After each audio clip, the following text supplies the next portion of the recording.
Tonight, the crisis in NHS funding laid bare as independent analysis suggests the health service will be worse off than during austerity, whoever wins the election.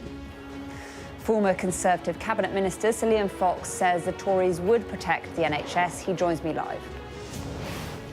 While Labour hints spending on the health service could increase if conditions allow. 8 years on from the murder of the Labour MP Jo Cox, her sister Kim Leadbeater tells us that any intimidation and abuse against politicians is completely and utterly unacceptable. Riding the battle bus, we go behind the scenes with parties on the campaign trail. And the other campaign, away from the election, the football. Ahead of tonight's England game against Serbia in the Euros, we look at how politicians will be cheering them on. All that and more with Muroki and Mcternan, who'll be with me for the next hour. It's Sunday, I'm Ali Fortescue live from Westminster, and this is the Politics Hub.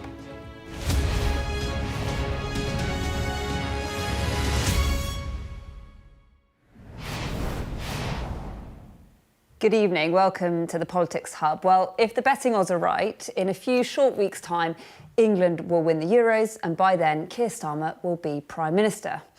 You can imagine the scenes, the open bus tour, the clouds finally parting, the country totally united by a moment of national sporting pride. For Keir Starmer, though, unlike for Gareth Southgate, the victory parade could be short-lived. Neither the Conservatives or Labour are being totally straight about the difficult choices that are to come. The Nuffield Trust said today that both parties would leave the NHS worse off than it is now. In fact, worse off than during austerity. There are 2.5 weeks to go. Politics, like football, can be unpredictable. But if the polls are right, Keir Starmer is odds-on to turn around 14 years of hurt for Labour. Can he turn around the NHS? For a party that's promising change, it's the hope of that could haunt them. Tamara Cohen has tonight's first report. COVID, strikes and funding struggles have left the NHS in need of major surgery. Getting it back on track is a top priority for voters. The Labour leader has promised more appointments and staff to cut backlogs. His party rejects a new analysis showing their plans would see NHS spending squeezed. Where I disagree with the Nuffield Trust is the assumption they're making that this manifesto is the grand sum total of any future budgets and any future spending reviews. That's just wrong. That's not the way election campaigns work. Where Labour is making the fundamental argument at this election is we've got to get the economy back to growth. Number crunching by the Nuffield Trust shows the major parties planning smaller increases on health than during the height of austerity during the coalition years. What this really bodes for is the NHS continuing to do what it's done for the last few years, which it's lurched from one month to the next, endlessly having to go back to the government asking for more money. Labour are promising tens of thousands more appointments. The Conservatives are promising to cut waiting lists. Is any of this likely to happen? These plans aren't realistic. All of the main parties in England, if they were to deliver what they're promising, without making substantial cuts elsewhere in the NHS, are going to have to commit substantial additional funds above what they have so far earmarked. Whatever the outcome, patients at this clinic in South London were sceptical about the pace of change. Nobody's got any answers. I haven't heard anyone say anything that is going to improve the situation drastically. It is a top priority. I think they need more funding. I think we need to have more doctors, we need to invest more. Conservative ministers continue to hammer the message about the risk of tax rises under Labour, despite the party saying they've no plans for any. We've got a manifesto, fully costed, fully funded, that cuts people's taxes, cuts the taxes on working people. By contrast, the Labour Party is going to put them up. That's a very clear choice for people. And Labour won't rule out things like council tax revaluation. Hospital waiting lists still rising, junior doctors planning more walkouts, and the pressure of an ageing population all top of the next government's in-tray. Questions over whether the remedies on offer do more than manage the pain. Tamara Cohen, Sky News, Westminster. Well, Tamara Cohen there, Sir Liam Fox here. Thanks so much for coming in, former Defence Secretary. Your wife is a doctor, I believe. You were a military doctor. How do you feel when you sort of see this news at the Nuffield Trust saying that under both Labour and Conservative plans, the NHS would be left worse off than during austerity? Well, it rather reminds me of the sterility of the debate, because it's as though the only thing that matters is the amount of money that's going in, not how it's being spent or what the outcomes are. So I'll give you an example. The programme that we now have in the UK that's introduced under this government, Hospital at Home, which through multidisciplinary teams stops patients having to go into acute units because they're managed at home for short periods of illness that would otherwise require hospital admission, is a great success. Likewise, when the current government decided to spend money to get patients out of the acute units and move them to some nursing homes for recuperation, it freed up acute beds, it allowed patients to move out of A&E into the acute wards and relieve the pressures on the ambulances. It's understanding the flow in the system and making the system work better. And it can't simply be a matter of spending more money, because Labour have tried that in Wales and it's turned out to be a totally failing They're system. talking about an unprecedented slowdown in NHS finances. Well, we've seen NHS funding's at record levels. We've seen a guarantee to make it go further and up each year in the next Parliament under the Conservatives. Do you think the Conservatives have a good record on the NHS then? Yes, I do, and I think we've been in charge of the NHS for longer than any other party since its inception. And also, I think that we need to remember what COVID did in terms of the impact on hospital services. For 2 years they were totally disrupted. We've had the junior doctor strike, which has lost us another 430,000 appointments. It's going to take time for all this to settle down, and I think it's a good opportunity for us to rethink how we organise the NHS so that it actually is there to provide care for the patients. You know, when I was a doctor, the NHS was supposed to save the patients weren't there to save the NHS. You talk about COVID. I mean, that's an argument that is fair because that was a big thing. But the King's Fund say that we are the second worst for saving lives out of 19 major nations, worse than Germany, Canada, Italy. They all grapple with the pandemic as well, didn't they? Well, it depends how you measure things. You know, if you look across healthcare systems, you need to look at outcomes, you need to look at access to care, you need to look at waiting lists at record highs. They were going up before the pandemic. Well, waiting lists have come down in the last 7 months. Again, if we, well, they were of course at record levels after the pandemic. What do you expect? People were still getting sick, and the NHS wasn't able to treat people at the same rate. Last year was the worst year on record for cancer wait lists. Well, it's taken time to get that done, because while we're dealing with the waiting lists in the NHS that came from COVID, people are still getting sick and still adding to those lists, and that will take further time to come down. But we now have, of course, for the first time ever in the NHS, the plan for workforce, which will produce another 28,000 doctors, 92,000 nurses. They will be needed, of course, with an ageing population, as your report correctly says. But these are not pressures unique to the United Kingdom. OK, I want to ask you a bit about the Conservative Party, because I had a couple of interesting interviews yesterday. I spoke to David Gauke, who you served in Cabinet with. He says he's probably not going to vote Conservative. And I also spoke to Philip Davies, who said he'd basically welcome Nigel Farage into the party. So is this now the party of Nigel Farage, not David Gauke? No, this is the Conservative Party. When I worked for Margaret Thatcher, she used to say that we avoid external coalitions in our politics by maintaining internal coalitions. And that means that we have to be a broad church. But you're not maintaining internal coalitions if people like David Gauke are leaving, are you? Well, they make their own decisions. I like to see the Tory party as a broad church. And I look at, since you mentioned Nigel Farage, I look at reform.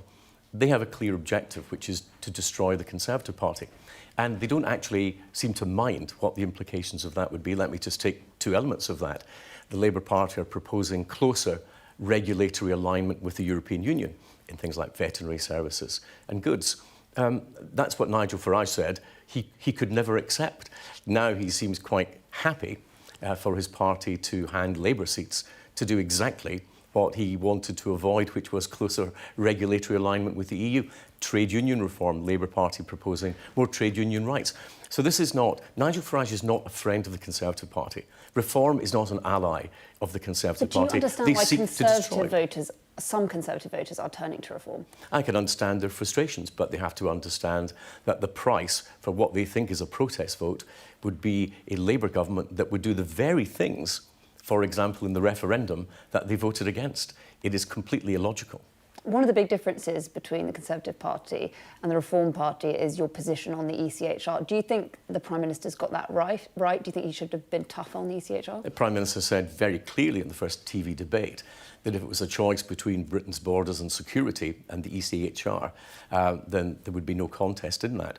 But you don't jump to positions without seeing all the evidence at hand, because it's a good slogan for an election. Responsible parties who may have to form governments have to take sensible positions and not just slogans. Do you think part of the problem with the Conservative Party, with voters, is that they don't really know what the party stands for anymore? And the party's been sort of tearing itself apart, trying to work that out. You've got people like David Cameron, highly critical of Nigel Farage this weekend, talking about inflammatory language, hopeless policy. And then you've got other former members of the cabinet, like Suella Braverman, wanting to welcome him in. I mean, it's a bit confusing. So I think we should stick to policy. And I think that out on the doorsteps, people are saying, well, what are the clear policies from the parties? That's why I think so many voters have yet to make up their mind. If I were giving advice to my own party, I would say stick to the very clear policies which are the dividing line. For small businesses, we will abolish national insurance for the self-employed. We will have the pensions plus, ensuring that no one on the basic pension alone is dragged in to tax. And we will abolish stamp duty for first-time buyers up to £425,000. The self-employed, the elderly and the young get the messages clear. The Conservative policies, I think, are vote winners, and the national insurance policy is the clearest, most Thatcherite policy I can remember since Margaret Thatcher. So you want to talk about policy. I mean, do you think the Prime Minister has achieved his 5 aims? He said, judge me on my own terms. I think we need to set out for the electorate where we would take the country. Shouldn't they also judge you on your record? Well, yes, they can judge the record. We said we would take down the deficit we inherited from Labour, which was 11%, and despite the pandemic and despite Ukraine, it's a third of that. It's a third of that. So getting the public finances back in check. We've got 3 million more people employed than we did at the last election. Taxes at record levels, but not for people in ordinary income. People in ordinary average incomes have the lowest tax burden for 50 years. That's because those who are earning more have been paying more from the time of the coalition government. So if you want to put that up further, then you can risk those people leaving, and that means a higher tax burden on everybody else. Because of the thresholds, though, you accept that? Well, we need to have been frank to people that the pandemic wasn't going to pay for itself. The measures we did on fuel support weren't going to pay for themselves. We've now seen the public finances come under control. We're seeing inflation come down. That, of course, makes a big difference to government spending because it reduces the amount of interest we pay on our national debt. Do you accept that a lot of that is the economy on a spreadsheet, but people aren't necessarily feeling it? Well, what's a spreadsheet today is in people's pockets tomorrow, and they've already had 2 reductions in national insurance. We'll go further for the self-employed and take them out of national insurance altogether. That, for me, is a fine Conservative policy that I'm happy to defend on the doorsteps.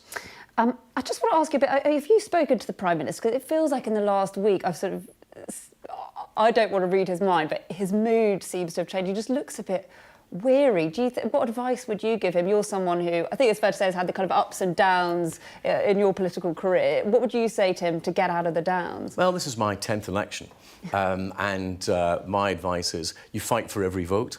You go all the way to polling day. I remember Theresa May's government being 25 points ahead. We won by 3 in the end. I remember Labour in '92. They were going to win all the way to polling day. They were 3 points ahead on polling day, and we won by 7.5. Never take the voters for granted. Let them make up their own minds, and don't prejudge what they think, because they are a lot more sophisticated than most politicians or pollsters give them credit for. OK, so Liam Fox, thanks so much for joining us. We really appreciate it. Well, that story is, of course, sure to feature in tomorrow's papers. We'll have our extended press preview and news review from 10:30 this evening with tonight's news and tomorrow's headlines. Joining us will be Stephen Bush, the associate editor and columnist at the Financial Times and economics editor of The Spectator, Kate Andrews. Right, let's bring in our panel, shall we, for the evening. We've got Mercy Muroki, former political advisor to the Conservatives, to Kemi Badenoch, and John Mcternan, who, of course, used to advise Tony Blair. John, what did you think of Liam Fox? I mean, he was certainly making the argument, but... Fluent, punchy, upbeat, optimistic, and he's right.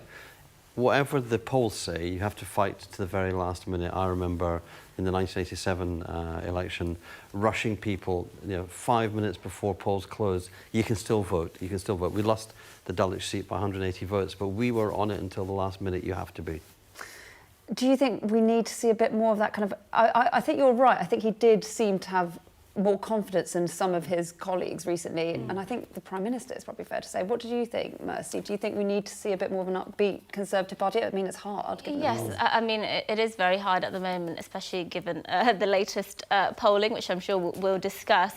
Look, of course, the poll that matters is the general election poll, so we'll see what happens. But what Dr. Liam Fox was saying there about actually it's about the policies and getting the policies across, I'm not actually sure there's been much of that as well. I mean, he hinted there about the NI for the self-employed and the pension plus and the stamp duty.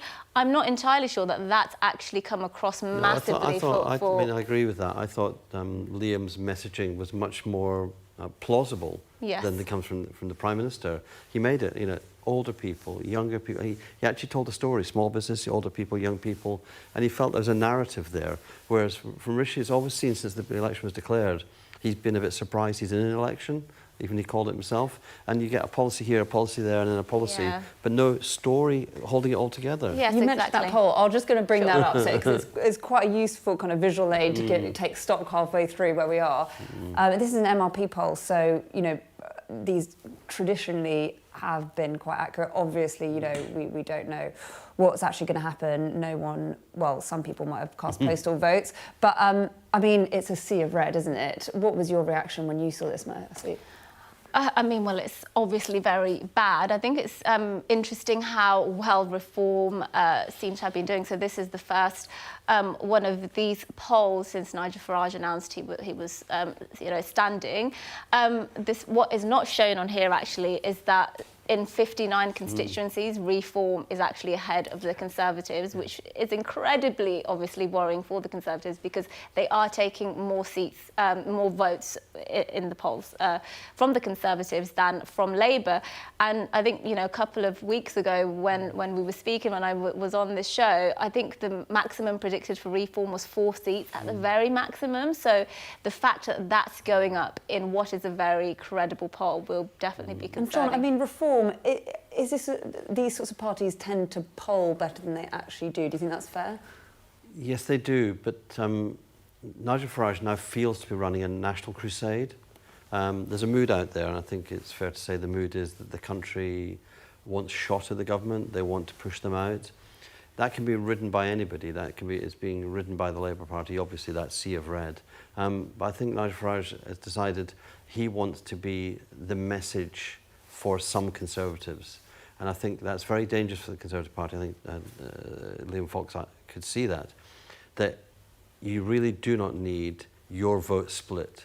That'll be bad in first past the post, but also you don't want it to come to a situation where there's such a large vote for Farage and the Reform Party that the parliamentary Tory party in opposition start to think, do we have to negotiate? Do we have to do a deal? Do we have to bring them across? Are we going to get Lee Anderson back in a different form?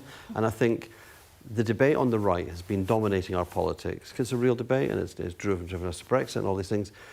When it's in opposition, it won't be much the headlines, but it'll be really, really major for the future of the Conservative Party, who up until now have been the most successful electoral party in Western Europe. It feels like what's coming next, Mercy, is that if the Conservatives lose as a battle for the soul of the party, do you think it's inevitable that they tack to the right?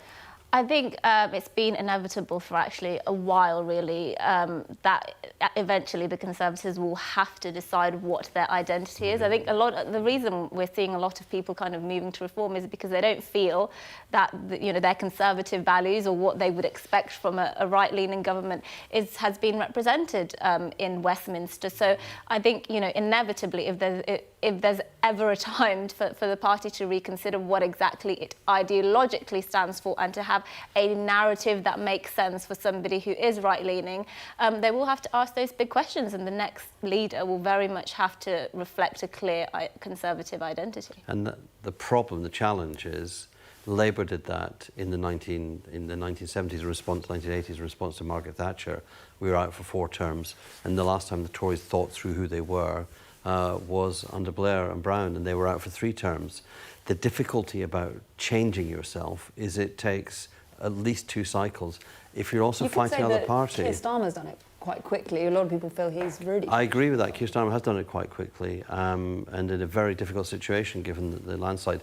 However, he was facing a government which is a 4th-term government, already tired, looking for a 5th term, and that, I think, with an opposition going into government like Labour will be likely to be, they'll have the energy of the 1st term, which gets you to your 2nd term, and then I think if there's a debate and a split on the right, as they try to work out who's a true Conservative, what a real Conservative economic policy is, how you appeal to voters, and this, I think the tension between appealing to younger and older voters is really, it's really clear. If you say, I'm giving you a quadruple lock because you're a pensioner, but I'm giving you national service if you're a young person, that doesn't sound like it's a youth-facing party, and yet, you know, the youth of the cohort are coming through. Yeah, and I think all age groups, apart from the over 65s, with Labour at the moment. Right, you are watching the Politics Hub. Coming up. Oh, go to university, they said. Become a journalist, they said. Report the news, they said. Here we go. We'll take a behind-the-scenes look at life on board an election battle bus. And 8 years on from the murder of Joe Cox, we will ask whether safety for MPs has improved.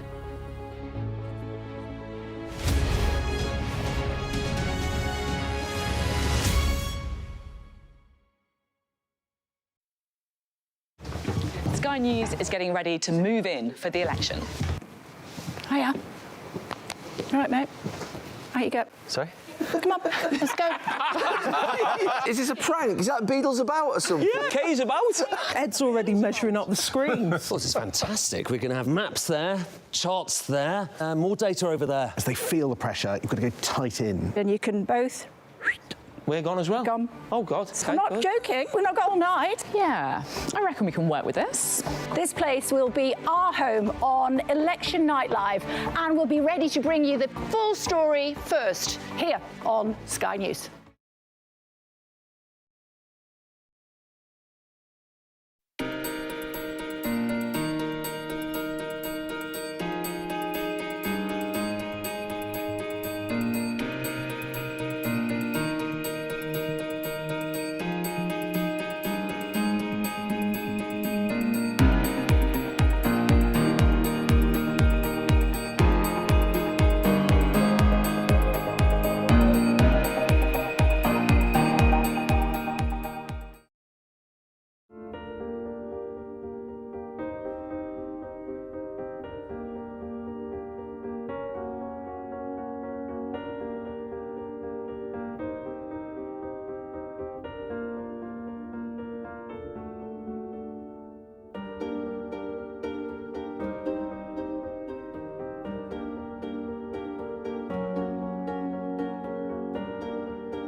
I'm Martin Brunt, and I'm Sky's crime correspondent. My most memorable story was, and still is, the disappearance of Madeleine McCann. Please, please do not hurt her. Please give our little girl back. We aim to be the best and most trusted place for news. For detectives, the first 48 hours after a murder are crucial in the search for clues. The public expects them to find Jill Dando's killer soon. The British detectives are planning to meet forensic experts, academics, and even witch doctors. I remember the grimmest case, the Soham murders of schoolgirls Holly and Jessica. I felt I can't undo what's happened, but I can help explain it. Ian Huntley was arrested and charged within a fortnight of the murders. I've never murdered anyone. I've never raped anyone. What am I in jail for? The parole board has to decide if Bronson needs to be kept locked up for the safety of the public. My biggest challenge was to persuade a jailed diamond thief to answer my letters. Martin Brunt, Sky News at the Old Bailey. Welcome back. You're watching the Politics Hub on Sky News. The top stories this evening. Labour and the Conservatives are both under pressure over spending, as an independent think tank has claimed that both parties would leave the NHS worse off than now. Labour has hinted that the party could increase spending on the NHS if conditions allow. And 8 years on from the murder of Jo Cox, her sister has told Sky News she is sad that some people have said they won't stand at the election because of threats of intimidation. You can stay up to date with all the goings-on in the election on our digital politics hub by scanning the QR code at the bottom of your screen.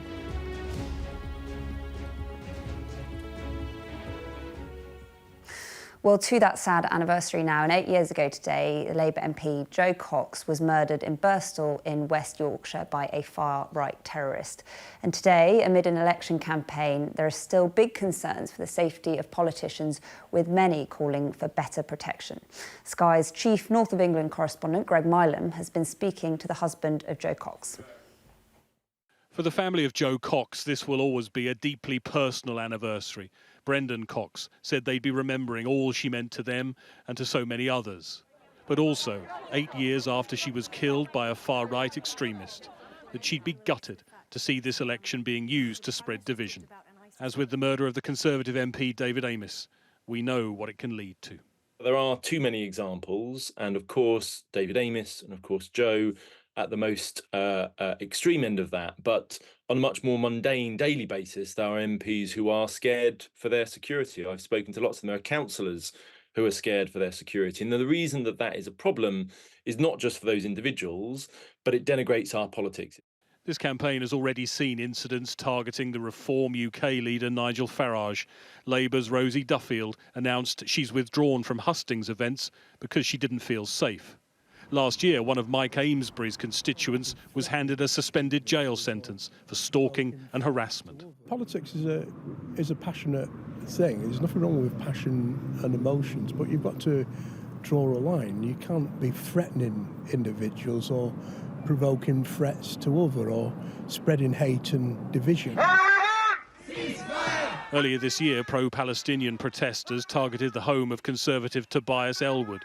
It is a new reality for politicians, he says. I remember back in 2005 when I first became an MP, how enthusiastic I was. I felt it a sense of duty as well to encourage others to follow my footsteps. There's some big questions now for any individual. They must feel safe. Many reasons not to go into politics, but security cannot be one of them. For politicians wanting to engage with the public at election time, there will always be some risk, but security has been increased. On this anniversary, a reminder of what hatred and division can do and the terrible consequences that can follow. Greg Milam, Sky News. Well, a little earlier, I spoke to Jo Cox's sister, Kim Leadbeater, who's standing as a Labour candidate in the Spen Valley seat. That's Jo's old seat following boundary changes. I began by asking her how her and her family will remember Jo today. I'll be spending today with my mum and dad and my partner, and it will be a very emotional day for us, heightened by the fact that it's Father's Day as well. But we'll be having some good quality family time, nice and calm and peaceful, away from the craziness of the general election, fortunately. That sounds lovely. And I guess, 8 years on, do you feel like the family, and particularly, I guess, Jo's children, have come to terms with what happened? I don't think you can ever come to terms with something so horrific and genuinely unbelievable. I can't believe it's 8 years. It doesn't feel like 2 minutes ago in many respects. An awful lot has happened. And every day is difficult when you lose someone that you love, particularly in such dreadful circumstances. And there are families up and down the country, again, particularly when you think about Father's Day, who have lost their dads under a variety of different circumstances. So I think it will always be a very emotional day for us on the anniversary of when Joe was killed, along with other anniversaries as well. But what we've tried to do as a family is remain resolute in our desire to remember how Joe lived, the kind of person she was, the values that she stood by, and to make sure we celebrate her life and everything that she brought to us as a family, and indeed to public life in the role that she had as being an MP for a sadly too short a time. You talk about her values, and you've talked a lot in the past about the need for kind of kinder politics. Do you think we've seen that in this election campaign? I don't think this election campaign has been too bad. We've probably seen moments of inappropriate behaviour, or what I would consider overstepping that line between robust, passionate debate and, you know, inappropriate, whether it's threatening language or threatening behaviour, and that does make me very sad.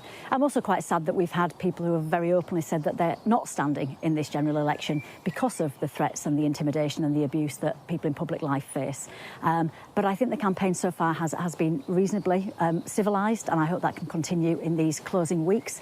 And I also think whatever happens at the general election, whoever has the privilege of running the country, we use it as a reset moment to look at what our politics in this country looks like, to look at how we can maintain that passionate, robust debate and discussion, which many of us are having every day at the moment.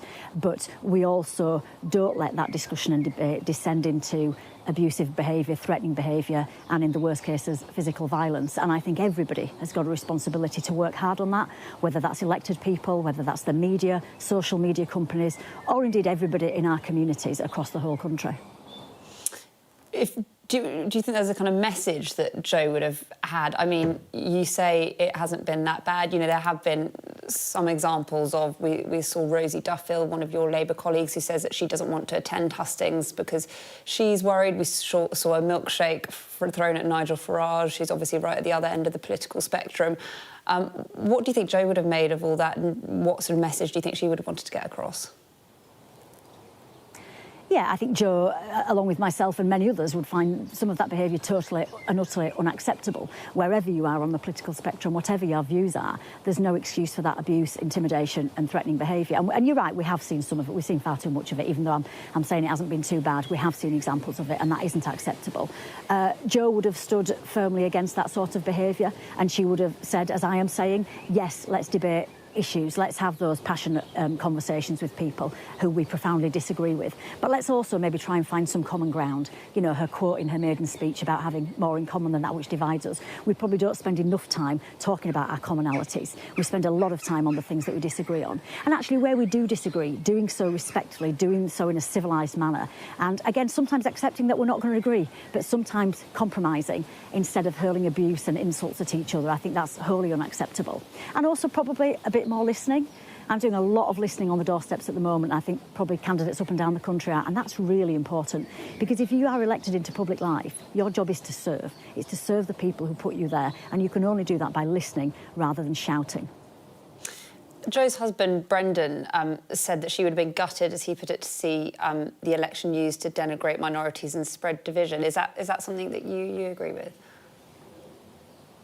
Yeah, I think, you know, this election should be about bringing the country together.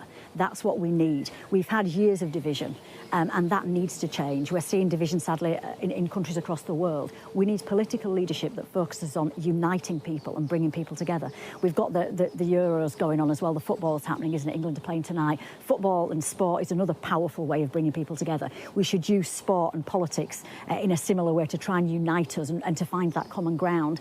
It's very easy when you're angry, and believe me, I'm angry about what's happened to my life. I'm pretty furious, if I'm honest. But what I try and do is channel that anger and channel that emotion into doing something positive. And yes, bad things happen, but we've all got a choice as to what we do.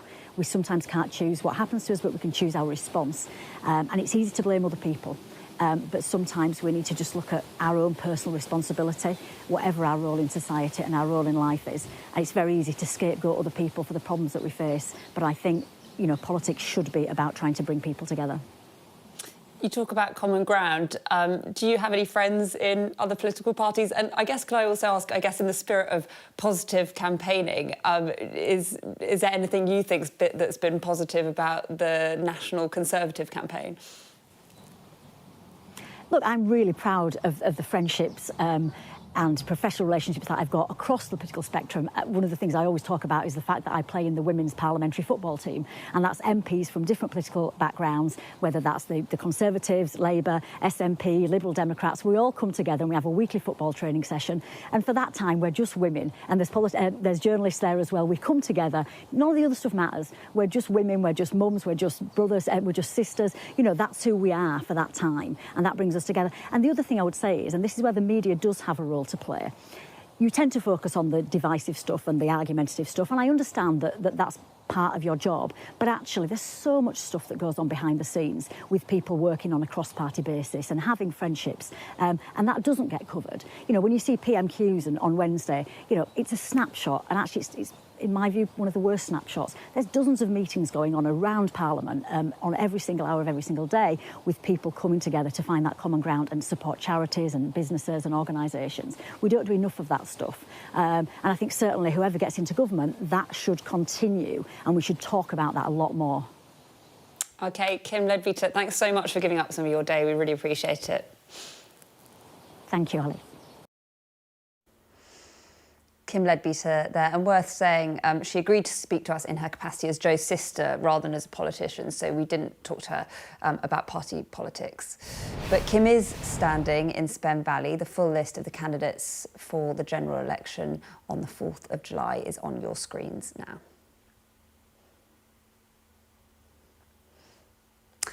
Coming up next on the Politics Hub, after the break, we'll get reaction to that interview with our panel. Plus, we'll be asking whether more personal campaigns can make a difference.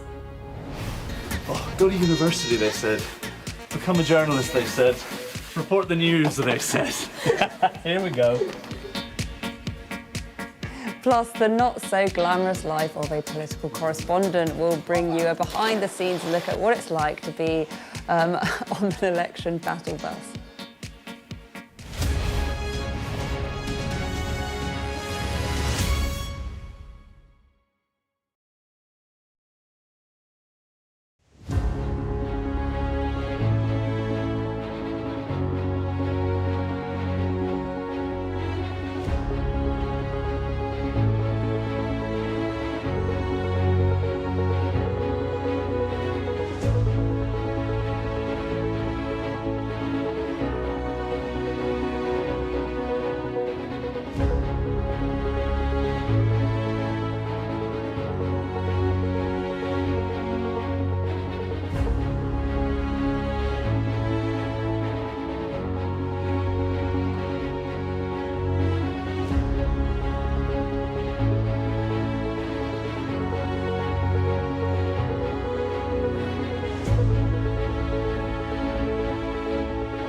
Welcome back. Well, let's bring Mercy and John back in. You were listening to our interview with Jo Cox's sister. I mean, it's obviously so sad to remember what happened 8 years ago, but it's also a reminder, you know, the danger that politicians put themselves in every day, Mercy. Yeah, absolutely, and it was an incredible interview, and of course there's Sir David Amess as well, who tragically was killed under the same circumstances. I think this election campaign, obviously we've seen what's happened to Nigel Farage. He's now been assaulted a couple of times. And I do think there is sort of a double standard that we should take stock of, and we should admit to ourselves, because I think if the things that have happened to Nigel Farage had happened to Diane Abbott, for example, a black woman, people would be absolutely outraged.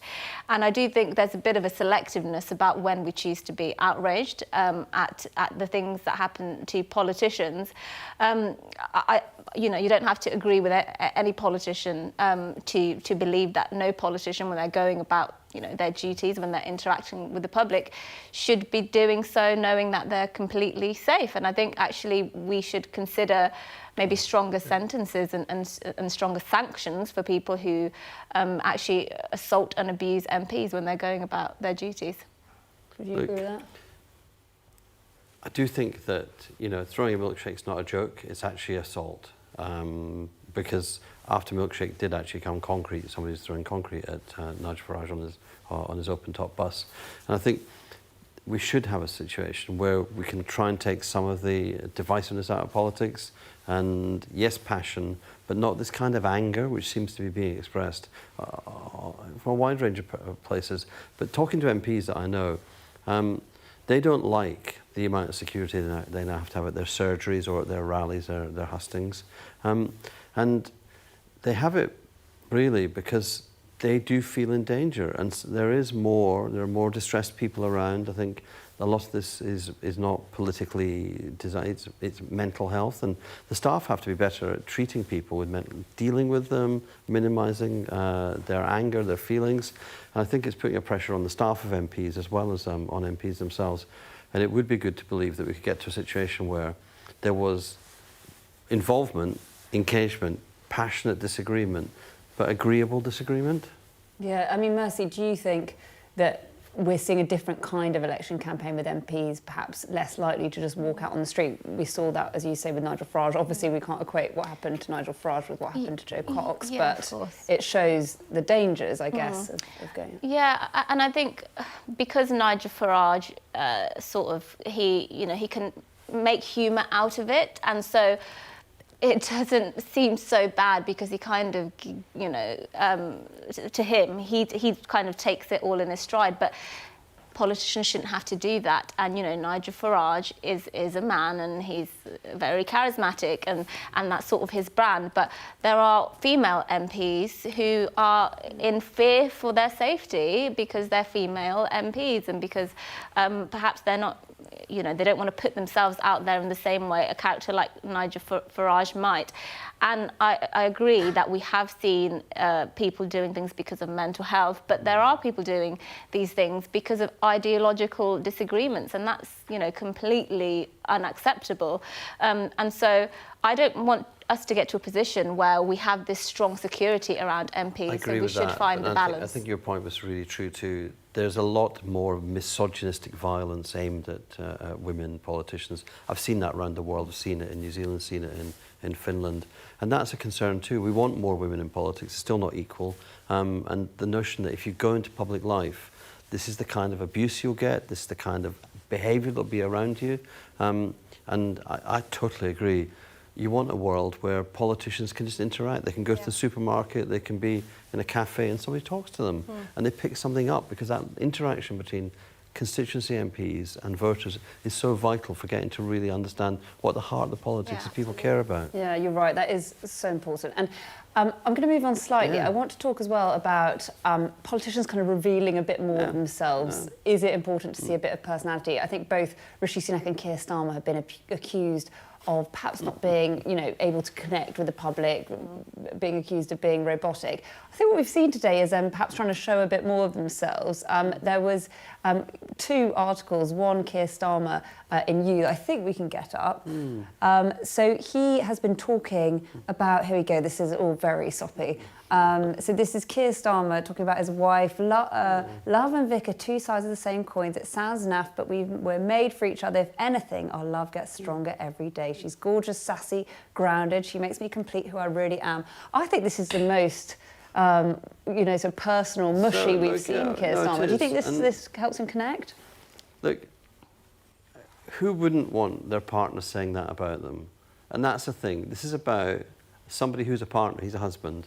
But he's talking about his partner, and that we've all got relationships which are deep, and it's nice to see a politician just going, I'm not embarrassed, I'm a man, I'm not embarrassed to sound a bit mushy. And Vic is lovely, Vic is wonderful. Should we have seen more of her on the campaign? She's not in the public eye, and I think it's right to decide to keep your family out of the public eye. But Keir has to show a bit more of himself because he's going to be the Prime Minister. And we don't, most people don't know what goes in number 10 on the number 10, don't know the nature of the decisions. They need to know your character, because it's the character that's going to be in there making decisions. They can't question your judgments, they don't know what the questions are, but they kind of need to know a few things about you. That's why he goes on and on about, he comes from a working class background. It's why I think he should go on more about football and play. Maker. Yeah, well, only 1 in 5 voters have heard that. You have to keep repeating things, and I think he should play football. I think he should play 5-a-side football wherever he is, because he's a good and keen footballer. Show some of the other bit of you that's not political. I think I love this. I love that quote. I think we've seen Rishi Sunak also trying to show a bit more of himself. So this is Rishi Sunak in the Sunday Times. In Hinduism, there's a concept called dharma, which is roughly translated as being about doing your duty and not having to focus on the outcomes of it. And you do it because it's the right thing to do, and you have to detach yourself from the outcome of it. Mercy, do you think this is Rishi Sunak?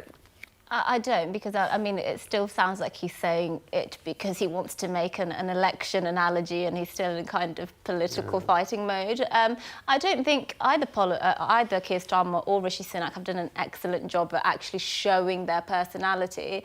I think, given that we had Boris Johnson as Prime Minister for a while, and he was, obviously massively charismatic, and we haven't really got anybody who's as charismatic as Boris Johnson was for all his faults. Maybe Angela.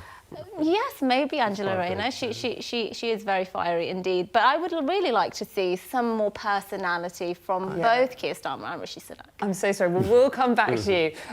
But we have got to talk about this because this is wonderful. The battle buses have become integral to election campaigns, as we know, as well as ferrying candidates up and down the country.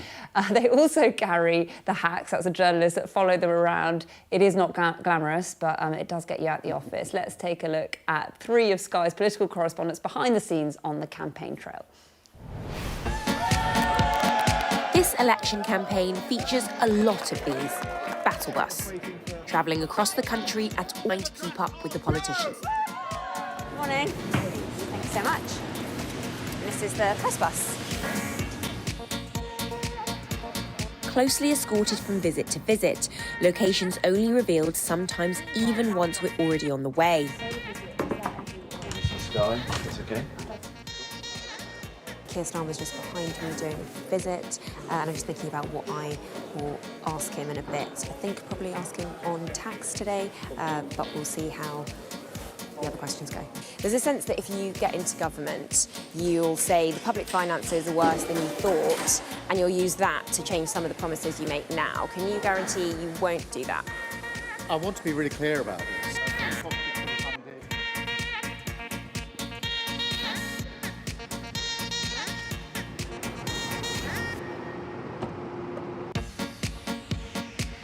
This is the glamour of being on campaign with the Liberal Democrats. It's mostly hanging around in various states of being freezing cold, waiting for Ed Davey to do something completely daft. Mr. Davey, has the campaign been plain sailing so far? Right, Eddie. Beautiful calm waters. We're going straight for it.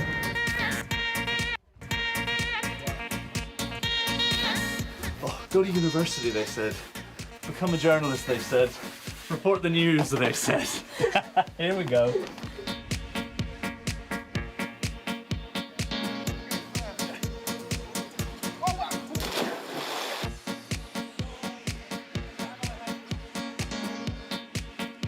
You might say it needs something of a sizable swing before the Liberals can win it back from the Conservatives. One man who's fairly confident of achieving that sizable swing, as you can see behind me, swinging beside me, is Sir Ed Davey. Sir Ed, thank you for speaking to Sky News again. You're welcome. In a wetsuit again. So what, it is just after 7 o'clock on a pretty miserable Monday morning. We're on the bus again. Yeah, we're going to, I think, the southeast of England today. There is little doubt that that poll lead, 20 plus, hasn't really shifted over the last 10 days. Okay. It is Tuesday. We're here for the Conservative Party's manifesto launch, which is happening behind there. There are dozens and dozens of journalists here. There are members of the cabinet. There are members of the Conservative Party, and we are expecting to hear from the Prime Minister in the next kind of 5 minutes or so.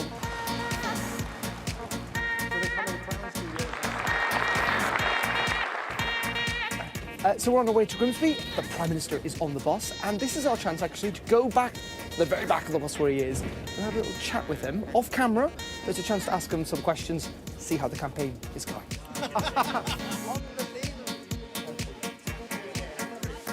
So that's another visit done. Frankly, I'm pretty tired. I've lost the number of counts of visits we've done over the last week. But me and the bus, we're going to roll on to the next one. Less than 3 weeks to go to polling day.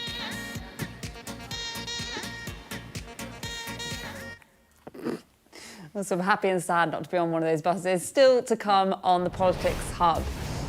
An own goal or an easy win as England prepare to play Serbia in the Euros. We'll look at how politicians have tried to appeal to the public by showing off their footy credentials.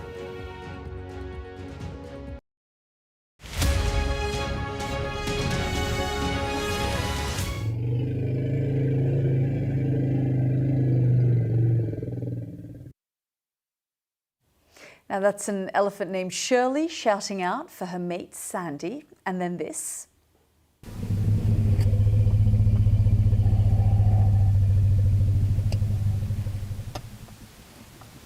And that's an elephant named Echo calling for Ella.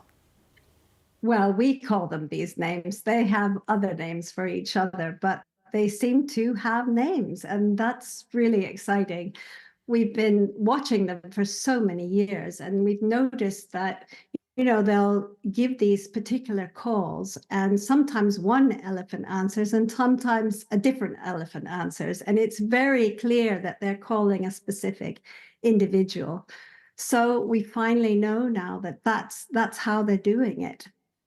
I mean, elephants now are the only animals we know that have arbitrary names for one another. And it means that they're able to create these names. You know, they're able to create new sounds. And it begs the question, how else are they using that in their communication? For instance, are they able to say where specifically they want to go? They have what we call let's go rumbles, where they'll point in the direction they want to go, and then get involved in a transition into a discussion about it. So we now wonder if they aren't saying precisely where they want to go. There's always more to the news than a headline. We want to discover, to delve a little deeper, to find out what's really going on. Explanation, analysis, the people at the heart of every story. I'm Neil Patterson, and this is the Sky News Daily Podcast. Alex Crawford joining us now from Ukraine. Their personal possessions are all scattered around the place. Our economics and data editor, Ed Conway, try and make sense of the big numbers for us. Things can change incredibly quickly, and that's what they have done. So, by the end, we'll hopefully all understand what's going on in the world just that little better. Available wherever you get your podcasts.